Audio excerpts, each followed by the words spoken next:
Ba xôm group nâng chìm địa số tới can bục mài bóng bồn ở kia hỏi ngày này cứ vừa mà chụp xem bạn bắt đầu thì thay bóng bồn á hỏi ngày này cứ khi miền sạch cái đường tham mây mùi thì thay bóng bồn á sạch cái đường tham mây ní cứ ban ca chạy làm lết ông pi bong pro mà nét để cột nó cứ chmua thá bong pro một thà nó cột ban chạy làm lết để sạch cái đường để bỏ bồn pro cột để bồn pro bỏ cột nó cứ ban sờ lạnh stray mà nét để cột nó cứ chia stray mềm mại tiết bóng bồn chẳng sai cái đường bảo quát cứ bảo bốn đáp tới cứ complain mình đèn bảo bốn tại sao tại bốn phổ quát nó cứ tam cặp bứt á không chất quát nó cứ sờ lạnh mình đục sấy để cầm mỏng thế tại mình đang bắt bảo bốn vì sna quát nó thử là quát nó cứ vô bốn mềm mại mà bốn chẳng ba và quát đứa co tha ở bụng mà ai và quát nó cứ tư từ đằng côn kia cháo nè tiền cầm mông tiền mình cầm mông tiền mai đứa còn mình mai đó ta đang oi gọt vô đi hỏi gọt ngon liệt hả hay là với gọt vô bột bồn mềm mại chứ tiếng đây ở bột bạc gọt nó lọp từ đắng ấy còn móng nó mềm mại tái mềm mại xây tiên nó có ở thử chất đây vì hạ với đôi chia mình miên đi xài chỉ mùi cái nế một bộ vẫn sai cái đường rồi bỏ bằng tha nó con vậy bị ôn phọt bạc gọt nó hỏiสำหรับบางคนได้ทำไมคอมเพล็กช่วย subscribe cho kênh nàyทำไมเราบอกยังบาทเนี่ยวิพงដើម្បីទទួលបាននៅសាច់រឿងថ្មីទៀតពីខ្ញុំបាទហើយដូចជាប្រហែលថ្ងៃនេះបងប្អូនអាកាសធាតុប្រែប្រួលខ្លាំងមែនតើបងប្អូនអញ្ចឹងក៏សូមបងប្អូនជួយថែរក្សាសុខភាពខ្លួនឯងបងប្អូនព្រោះសុខភាពយើងបងប្អូនពេលដែលយើងទៅធ្វើការធ្វើអីយើងហាក់បីដូចជាហៅថាផ្ដាសាយអញ្ចឹងបងប្អូនអញ្ចឹងកិច្ចការងារយើងដែលធ្វើហ្នឹងគឺអត់រលូនទៅមុខទេព្រោះថាសុខភាពយើងវាឈឺអញ្ចឹងណាសូម្បីតែ admin រាល់ថ្ងៃដែលក៏បានអនឡាញឲ្យគេហ្នឹងពេលខ្លះកាត់ភ្លៀងដែរបងប្អូនតែធ្វើមិនបងប្អូនដើម្បីជីវភាពឬក៏ដើម្បីលុយយើងត្រូវតែខិតខំធ្វើទៅព្រោះយើងជាមនុស្សប្រុសឬក៏ជាមេគ្រួសារម្នាក់ដែរយើងធ្វើកលេសខែគឺអត់បាយហូបទាំងអស់គ្នាបងប្អូនអត់បានទេអញ្ចឹងកុំឲ្យខាតពេកបងប្អូនចូលទៅស្ដាប់នៅសាច់រឿងដែលបងប្រុសថាហ្នឹងគាត់បានចែករំលែកនៅក្នុង channel របស់ខ្ញុំបាទសាច់រឿងរបស់យើងគឺផ្ដើមអំពីបងប្រុសវុធាគាត់បាននិយាយអំពីប្អូនប្រុសរបស់គាត់ហ្នឹងប្អូនប្រុសរបស់គាត់គឺសពថ្ងៃគាត់នៅសិក្សាធម្មតាទេក៏ប៉ុន្តែប៉ាម៉ាក់របស់គាត់ហ្នឹងគឺហាក់បីដូចជាមិនចង់ឲ្យកូនគាត់ហ្នឹងបន្តការសិក្សាទៀតដែរដោយសារតែពេលដែលគាត់ទៅរៀនគឺគាត់អត់បានទៅរៀនទេគាត់កិច្ចសាលាបងប្អូនដើរជាមួយមិត្តភ័ក្តិផនភឿនគាត់ទៅមិនដឹងថាគាត់នឹងទៅណាទេហើយក៏មិនមានហៅថាបងប្រុសគាត់ឬក៏បងប្អូនគាត់នឹងតាមដាននៅសកម្មភាពគាត់ដែរមិនដឹងថាគាត់នឹងទៅធ្វើអីទេបងប្អូនប្រុសរបស់គាត់ហ្នឹងដែលត្រូវជាបងប្អូនពៅណាអញ្ចឹងពេលនោះគឺម្ដាយឪពុករបស់គាត់ដូចជាប៉ាម៉ាក់គាត់ហ្នឹងបង្ខំឲ្យគាត់ហ្នឹងយកប្រពន្ធដោយសារតែកូនគាត់ហ្នឹងមានអាយុ25ឆ្នាំទៅហើយបើដឹងថាគូសកលនៅណាទេបើសិនជាគាត់នៅតែទុកឲ្យកូនគាត់ហ្នឹងនៅបន្តរៀនទៀតគឺហៅថាខូចតាមគេអស់ណាព្រោះការសាប់គប់បងប្អូនសាប់គប់មិត្តភ័ក្តិត្រូវគឺត្រូវនាំយើងទៅធ្វើទង្វើល្អចឹងទៅហើយសាប់គប់ចំអ្នកណាដែលហៅថាជក់ម៉ាអាវ៉ាសែហ្នឹងគឺប្រកាសជាចប់ហើយបងប្អូនហៅថាសាប់គប់នៅបកគលល្អទៅគឺល្អណាហើយសាប់គប់បកគលមិនល្អនាំយើងទៅធ្វើអំពើផ្សេងចឹងទៅវាខុសនឹងច្បាប់ដែលសង្គមយើងសពថ្ងៃណាអញ្ចឹងគាត់ដើរលេងរហូតហើយបងប្រុសគាត់ខទៅហើយនៅណាកាយមកផ្ទះវិញហើយគាត់ទេគាត់ឆ្លើយថាខ្ញុំនៅសាលាតើបងហើយបាច់កុហកអញនៅមុខសាលារៀនហើយអត់មានឃើញហើយនៅក្នុងសាលាទេអញចូលទៅសួរគ្រូហើយគ្រូថាហើយទៅដើរលេងបាត់ហើយអត់បានមករៀនទេ chết cả họ bon phỏ khuôn ai nhớ nó bon giống bên nó cứ bà con nó tê mà đây tha ai mới ô này cho nè ai tê vì mà đâu bạch tê đấy ba ơi dùng từ đo xà la riêng mấy nhá dùng từ xua khổ nó vì cụ tha vì đào lên bắt này anh thà mến là đang đào lên tiết bà con nó cứ cá cho bố của ba có chỉ nè đại thư thể hiến đó thầm mê thể hiến mê beli chứ đó thì có cá thằng cả nó tụi những con nó riệp đôi cái tê chứ vay vậy chặt khối đã ấy chẳng trăm cốn 300 tần nóm phí chứ bố tần nóm côn phí chứ cứ khôi luôn đó thôi thùng lớn nó bị lên khai dương này chẳng thật đã thằng vay ra đó tại mình vay ở viên ngọt đấy vay nông đây là dương bà đại vía bố vẫn ôn phổ bơ bà cốtចាប់ផ្ដើមស្ដាប់តាមប៉ាម៉ាក់របស់គាត់ឥឡូវប៉ាចង់ត្រឹងឲ្យខ្ញុំត្រឹងប្រពន្ធឲ្យខ្ញុំនឹងណាគាត់វាថាគាត់ព្រមណាពេលនាំទៅត្រឹងទៅចូលទៅដល់ផ្ទះខាងស្រីនោះចូលទៅដល់អត់ត្រូវប្រពន្ធដោយសារតែឃើញសម្រស់មនុស្សស្រីនេះគឺជាមិនសូវស្អាតណាអូយប៉ាអើយខ្ញុំអត់យល់អត់ស្អាតផងព្រោះបងប្អូនប្រុសពៅរបស់គាត់ហ្នឹងគឺស្រឡាញ់តែមនុស្សស្រីស្អាតទេចេះតែមានបងប្អូនចុះមនុស្សស្រីអាក្រក់នោះអត់ស្រឡាញ់ទេយ៉ាងទុកណាចុះបើថាមិនមកឲ្យ admin អស់បរោយណាឲ្យប៉ាពេកឲ្យ2មិនត្រូវ3មិនត្រូវហើយគាត់ចាប់ផ្ដើមគិតមិនប្រហែលអ្នកវាអត់ត្រូវចឹងប្រហែលខែក្រោយមកទៀតគាត់បានឃើញស្ត្រីមេម៉ាយម្នាក់ដែលរស់នៅក្នុងភូមិជាមួយគ្នាហ្នឹងគាត់ឃើញដូចជាចាប់អារម្មណ៍ហើយស្ត្រីមេម៉ាយហ្នឹងគាត់មានកូនមួយទៀតជាកូនស្រីតែកុំនិយាយបងប្អូនរូបរាងហៅថាពណ៌ឆោមមកគាត់អូស្អាតខ្លាំងណាស់សាច់ឡើងសឡើងចេញញញហ្មងបងប្អូនស្អាតមែនទេចង់ស្អាតជាងកមុំទៀតណាថាកមុំមិនដូរទេគ្រាន់តែឃើញបងប្អូនប្រុសពៅហ្នឹងឃើញស្ត្រីមេម៉ាយហ្នឹងក៏ចាប់ចិត្តប្រតិព័ទ្ធហៅថាស្រឡាញ់ហ្មងទោះបីជាដឹងថាស្ត្រីមេម៉ាយហ្នឹងគាត់មានកូនក៏ដោយកូនគាត់ប្រហែលអាយុ 4-5 ឆ្នាំវាងធំដែរបងប្អូនគាត់ស្រឡាញ់ហ្មងគាត់ប្រាប់បងថាបងខ្ញុំស្រឡាញ់ម្នាក់ហ្នឹងខ្ញុំយកហើយបងហ្នឹងគាត់ថាហេហើយទៅយកអីម៉ាយកូនមួយកំមុំហើយមិនយកកើតមកជាតិគេឲ្យទៅយកម៉ាយហេបងប្អូនធ្វើម៉េចបើគូគេបងប្អូនទៅប្របាយប្របាក់ម៉េចមិនថាមេម៉ាយមិនថាកំមុំគឺស្រីដូចតែគ្នាតាជាការជ្រើសរើសរបស់យើងតាទៅពេលគាត់និយាយប្រាប់ទៅកាន់បងប្រុសថាតែត្រូវជាបងបង្កើតហ្នឹងចៃចឹងបងគាត់ច្រឡំកាំងចុះមិនចេះនិយាយពាក្យហ្នឹងចេញមកបានណាប៉ាឲ្យឯងយកប្រពន្ធកំមុំហើយឯងទៅយកម៉ាយហើយម៉ាយមានកូនទៀតហើយមើលទៅជីវភាពគេដូចជាមិនមានបានអីប្រហែលទេព្រោះគ្រួសារគាត់ហ្នឹងគឺរៀងមានដែរបងប្អូនអញ្ចឹងបងប្រុសគាត់ក៏ថាបើឯងចាំរើសអើមទឹកវណ្ណៈអញ្ចឹងបើឯងមិនរកឃើញស្នេហ៍ពិតហើយបើខ្ញុំស្រឡាញ់គេហើយមកឯងទៅតាក់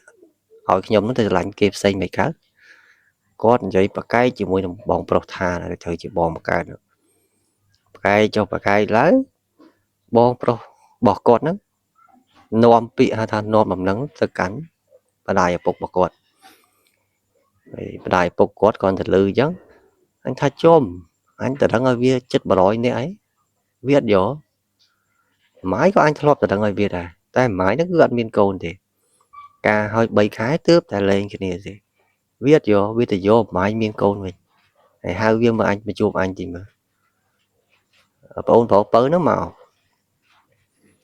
ក៏បានជំរាបសួរពុកម្ដាយគេប៉ាម៉ាក់គេចឹង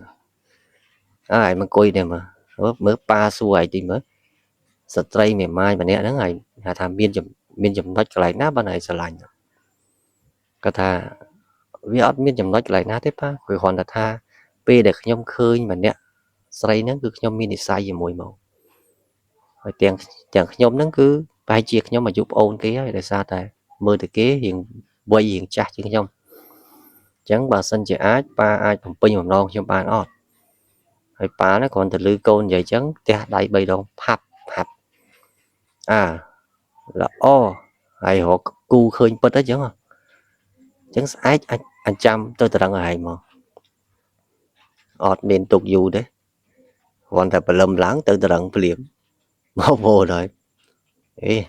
ហើយថាវាយលះដល់លះហ្នឹងព្រលឹមឡើងទៅត្រឹងម្ដាយខាងស្រីឆ្ងល់ថាជុំមិនដែលស្គាល់គ្នាផងមកត្រឹងមិនព្រោះស្ត្រីមេម៉ាយហ្នឹងទើបតែស្គាល់ជាមួយនឹងបងប្អូនប្រុសពៅរបស់គាត់ហ្នឹងរយៈពេលដូចជាមួយខែទេប៉ុន្តែម្ដាយឪពុកខាងស្រីហ្នឹងក៏គាត់អត់ដឹងដែរអត់ដឹងពីរវាងទំនាក់ទំនងអ្នកទាំងពីរហ្នឹងគឺឈានទៅដល់ការរៀបការទេអញ្ចឹងប៉ាម៉ាក់គាត់ទៅដល់ខាងស្រីក៏បានសួរនាំជំរាបសួរខាងម៉ាក់ខាងស្រីហ្នឹងទៅហើយចាសួរអ្នកអើយមកមានការអីដែរហើយប៉ាគាត់និយាយថាខ្ញុំអត់លាក់បាំងទេអ្នកខ្ញុំមកហ្នឹងគឺដើម្បីចែជើចង់ត្រឹងកូនស្រីអ្នកនេះមកឲ្យកូនប្រុសរបស់ខ្ញុំអញ្ចឹងពេលហ្នឹងក៏គាត់ស្រឡាំងកាំងព្រាមថាកូនខ្ញុំមេម៉ាយហ្នឹងហើយអ្នកឯងហ្នឹងហ៊ានទទួលយកដែរទទួលយកមិនទទួលយកសំខាន់កូនប្រុសពៅរបស់ខ្ញុំហ្នឹងគឺស្រឡាញ់កូនអ្នកទៅហើយអញ្ចឹងក៏ជួយបំពេញបំណងគ្នាទៅហើយកូនគាត់ណាគឺគ្រាន់តែអង្គុយនៅលើផ្ទះរបស់ខាងម៉ាក់ខាងស្រីហ្នឹងអង្គុយមើលមុខកូនស្រីគាត់ហ្នឹងអង្គុយប្រើញឹមប្រើអង្គុយប្រើញឹមប្រើអូយបងប្អូនហើយខ្ញុំមិនដែលឃើញចឹងបងនេះជាស្នេហ៍ពិតរបស់គេបងប្អូនហើយបងប្អូនមិនដែលជួបបងប្អូនប្រកាសជាមិនជឿទេហើយបងប្អូនជួបស្នេហ៍ពិតបងប្អូនប្រកាសជាមិនស្រួលដេកញឹមតែឯងអញ្ចឹងក៏មានដែរអាហ្នឹងវាអញ្ចឹងណាហើយខាងស្រីហ្នឹងក៏ឃើញខាងប្រុសរៀងតំណងដែរញឹមដាក់គេអញ្ចឹងទៅប៉ាម៉ាក់គេនិយាយគ្នាគេទៅហើយកូនហ្នឹងញឹមអញ្ចឹងទៅព្រមព្រៀងទៅឲ្យកូនរបស់គេកូនទូចមួយហ្នឹងហើយទៅជាកូនរបស់ស្ត្រីម៉ាយហ្នឹងញឹមអញ្ចឹងទៅព្រោះដឹងថាចិត្តបានប៉ាថ្មីហើយញឹមហើយអត់ប៉ាយូរហ្នឹងលែងគ្នាយូរបាត់ហើយចាំការទៀត